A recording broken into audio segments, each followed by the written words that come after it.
ბატონო დავით, როცა ურევ ჩაის, რას უნდა მიაქციო ყურადღება? რო ანუ ხმა არ კონდეს. კედლებზე აი ესეთი რამე, ეგ არის ძალიან დიდი უზება.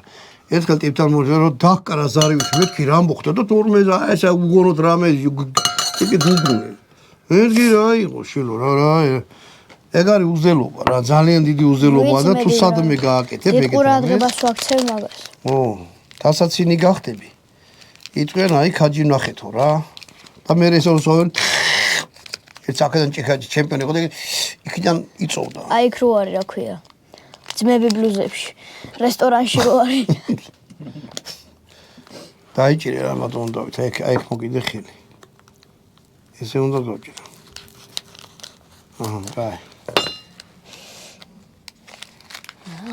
ეხლა მე შენ კუნელის ყავას დაგალევინებ, იმითი რა ქვია. ნაღებით. ჩემთვის ყავა არ შეიძლება ის. ბავშვი. არა, ერთ ყლუბს დაგალევინებ, ეხლა კი არ იმას ვიზო. მოკლედ. მოდი ესე დავტოვოთ. გაცივდეს. გაცივდეს. კაი. ხელსახუც არ შევჭამთ ასე რომ ეს შეგიძლია შეინახო. ასანს არ გამოვიყენეთ, ესეც შეიძლება შეინახო. ო, იგი არის პილპილია, პილპილი არის. თუ რა წერია? პეპერ არ წერია? მარილია. ლოდიძედ, სალტ. სალტ, მარილია.